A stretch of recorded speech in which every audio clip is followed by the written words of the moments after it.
C'est un jugement historique. Jacques Chirac, condamné à 2 ans de prison avec sursis. Un jugement que le principal intéressé n'a pas entendu directement, dispensé d'audience pour raison médicale. Son avocat, visiblement surpris, tente de minimiser la portée du jugement. On peut évidemment s'attacher à telle ou telle expression du jugement pour dire qu'il est sévère en termes politiques. Mais en même temps, il a également remarqué, ce jugement, que le maire était à la tête d'une entité de 40 000 fonctionnaires. Il a indiqué combien était minime le nombre des contrats qui pouvaient être reprochés.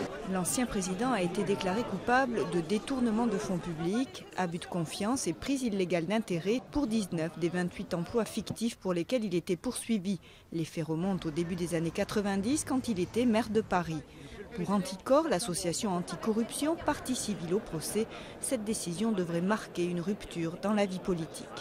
Une décision historique, j'espère qu'elle fera jurisprudence, j'espère aussi qu'il n'y aura pas d'autres présidents de la République qui vont être jugés dans nos tribunaux français parce que ça serait le signe manifeste que notre démocratie est malade, ce que je ne crois pas fondamentalement. Le jugement visant Jacques Chirac a mis en émoi la classe politique.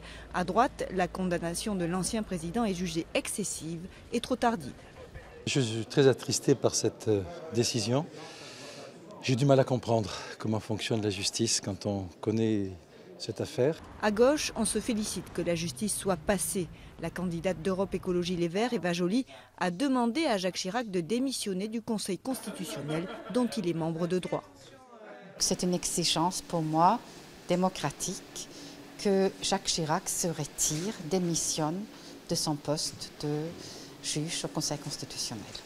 Ce jugement pourrait entamer le capital sympathie dont jouit Jacques Chirac auprès des Français. Âgé de 79 ans, il est le premier chef d'État jugé depuis le maréchal Pétain en 1945.